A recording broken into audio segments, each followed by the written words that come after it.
Hello guys, ഞങ്ങളിപ്പോ പോകുന്നത് Edinburgh Craigmillar കാസിലേക്കാണ്. കാസിലിന്റെ ഓപ്പണിംഗ് ഹവേഴ്സും ടിക്കറ്റ് ഡീറ്റെയിൽസ് ഇവിടെ കൊടുത്തിട്ടുണ്ട്. ടിക്കറ്റ് എടുക്കുന്നതോടെ തന്നെ വേണ്ടവർക്ക് പർച്ചേസ് ചെയ്യാൻ ഇവിടുത്തെ കുറെ ഹിസ്റ്റോറിക്കൽ ഐറ്റംസും വെച്ചിട്ടുണ്ട്. അതിൽ ഈ ഒരു ഷാള് പോലത്തെ സാധനത്തിന്റെ റേറ്റ് കണ്ടില്ല നിങ്ങൾ? അപ്പൊ തന്നെ ഞാൻ അവളവിടെ പിടിച്ചോടുന്നു. അതുകൊണ്ടാണ് അവളുടെ ഒരു ഇളിഞ്ഞൊരു ചിരി. രണ്ടാൾക്കും ടിക്കറ്റ് എടുത്ത് 17 പൗണ്ടായി. ഈ കാണുന്ന കാസിലേക്കാണ് ഇപ്പൊ നമ്മൾ പോകുന്നത്. കാസിലിനെ കുറിച്ചുള്ള ഹിസ്റ്ററി ഡീറ്റെയിൽസ് ഒക്കെ നമുക്ക് പുറത്ത് തന്നെ കാണാം. 14th സെഞ്ചുറിയിലാണ് ഇതിന്റെ പണി തുടങ്ങിയത്. വിസിറ്റേഴ്സിനുള്ള ടോയ്ലറ്റ്സ് ഒക്കെ ഇവിടെ ഉണ്ട്. ഇതാണ് കാസിലിന്റെ ഫ്രണ്ടിൽ നിന്നുള്ള വ്യൂ. ഞങ്ങൾ അതിന്റെ ലെഫ്റ്റ് സൈഡിലേക്ക് പോയി. ഇത് ഇവിടുത്തെ റെസിഡൻസിന് പ്രാർത്ഥിക്കാൻ വേണ്ടി ഉണ്ടാക്കിയ ഒരു ചാപ്പലാണ് അത്ര. Made on 15th century. ഇനി നമുക്ക് നേരെ കാസിലിന്റെ ഉള്ളിലേക്കാണ്ട് കയറാം. ഉള്ളിൽ കയറിയപ്പോ ഒരുപാട് ഡോറുകൾ ഉണ്ട്. ഏത് വഴി അകത്ത് കയറാന്ന് അറിയില്ല. ഞങ്ങൾ എന്തായാലും ഓരോ ഡോർ വഴി കയറാൻ തുടങ്ങി. കാസിലിന്റെ ഓരോ കോർണറിലായിട്ട് ഇവര് ഓരോ ടവറുകൾ ഉണ്ടാക്കി വെച്ചിട്ടുണ്ട്. പക്ഷെ ഇതിന്റെ ഉള്ളിൽ കയറാനുള്ള ഓരോ ഡോറുകൾ വളരെ ചെറുതാണ്. അവരെന്തിനാ ഇത്ര ചെറിയ ഡോർ ഉണ്ടാക്കിയിരിക്കണമെന്ന് എനിക്ക് മനസ്സിലായില്ല. ഇനി പണ്ടത്തെ ആൾക്കാരൊക്കെ കുള്ളമാരായിരുന്നാണോ? അടുത്തൊരു ഡോറിൽ കൂടെ കയറി ചെന്നപ്പോ അവിടെ കുറെ ഗെയിംസ് ഒക്കെ കണ്ട്. സംഭവം ഗെയിംസ് ഒക്കെ ഫ്രീ ആണ്. ഞാൻ അവളെ തോൽപ്പിച്ച്. ഇതിന്റെ സന്തോഷം കണ്ടില്ല നിങ്ങള്? പണ്ടത്തെ ആൾക്കാർ ബൗളിംഗ് ഒക്കെ കളിച്ചിരുന്ന ഇങ്ങനെയായിരുന്നു. ഇനി നമുക്ക് കുറച്ച് ആർട്ടാവാം. ഓളിപ്പോ ഞങ്ങൾക്കുള്ള കിരീടം ഉണ്ടാക്കിക്കൊണ്ടിരിക്കുകയാണ്. ആ ബോർഡിൽ കാണുന്ന ആനിമലിനെ വിളിക്കുന്ന പേരാണ് പോണി. ഓൾ അതിനാണ് ഇത്ര വരച്ചത്. എനിക്കത് കണ്ടിട്ട് ഒട്ടകത്തിന് കൊമ്പ് വന്ന പോലെ തോന്നി. പിന്നെ ഞാനും വരച്ചൊന്ന്. സംഭവം എങ്ങനെയുണ്ട് നിങ്ങൾ പറയട്ടോ. ഞങ്ങൾ പിന്നെ ഇതിന്റെ അണ്ടർഗ്രൗണ്ടിൽ കണ്ട് ഇറങ്ങിപ്പോയി. ഇതാണ് ഈ കാസിലത്തെ ബേക്ക് ഹൗസ്. ഈ കാണുന്ന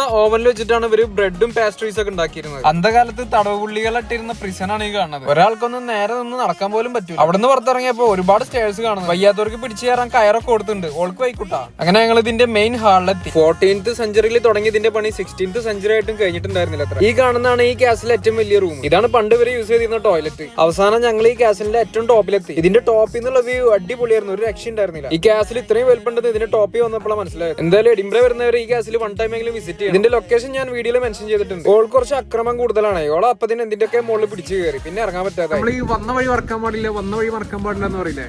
വന്ന വഴി മറന്നു. ഇതിന്റെ മുകളിൽ നിന്ന് താഴേക്ക് വരാൻ കുറെ സ്റ്റേഴ്സ് കാണുന്നുണ്ട്. പക്ഷെ താഴേക്ക് എത്താൻ പറ്റില്ല. ലാസ്റ്റ് എന്തിന്റെയൊക്കെ ഉള്ളിൽ കൂടെ പുറത്തേക്ക്. അപ്പൊ ഗൈസ്, സ്കോട്ട്ലൻഡിനെ കുറിച്ചുള്ള കൂടുതൽ വീഡിയോസ് കാണാൻ ഞങ്ങൾ ഫോളോ ചെയ്യുക. അപ്പൊ അടുത്ത വീഡിയോയിൽ കാണാം.